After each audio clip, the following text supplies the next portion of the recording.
സ്ഥലപരിമിതി കാരണം കോണിക്കീഴിലും വരാന്തയിലുമെല്ലാം ക്ലാസ് നടത്തുന്ന സർക്കാർ വിദ്യാലയങ്ങൾ അപൂർവമല്ല. എന്നാൽ ഇവിടങ്ങളിലൊന്നും സ്ഥലമില്ലാതായാലോ? അതറിയണമെങ്കിൽ Malappuram Mankada Pallippuram government higher secondary സ്കൂളിലേക്ക് വരണം.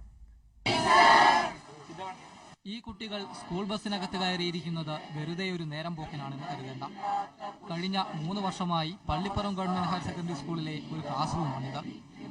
കോണിക്കൂടും അടുക്കളയുമെല്ലാം ക്ലാസ് മുറിയാക്കിയിട്ടും മതിയാകാതെ വന്നപ്പോഴാണ് തൽക്കാലത്തേക്ക് സ്കൂൾ ബസ്സിലും ഒരു ക്ലാസ് തുടങ്ങിയത്.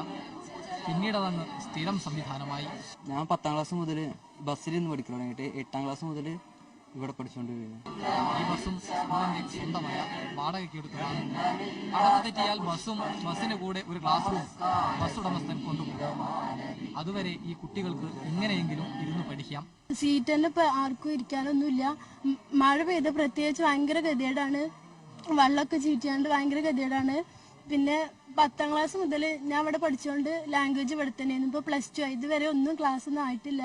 1200ഓളം കുട്ടികൾ പഠിക്കുന്ന ഈ സർക്കാർ വിദ്യാലയത്തിന് ആകെയുള്ളത് 18 ക്ലാസ് മുറികൾ മാത്രം. ഈ പരാധീനതകൾക്കിടയിലും കഴിഞ്ഞ SSLC പരീക്ഷയിലും +2 പരീക്ഷയിലും ഈ സ്കൂളിന് 90% മുകളിൽ വിജയം നേടാൻ കഴിഞ്ഞു. ഒരു പകൽ മുഴുവൻ ഈ ബസ്സിനുള്ളിലെ ക്ലാസ്സിലിരുന്ന് പഠിക്കുക എന്നത് അത്ര എളുപ്പമുള്ള കാര്യമല്ല. അടുത്ത വർഷമെങ്കിലും ഒരു കെട്ടിടത്തിനകത്തെ ക്ലാസ് മുറിയിൽ ഇരുന്ന് പഠിക്കണമെന്നാണ് ഈ കുട്ടികളുടെ ആഗ്രഹം.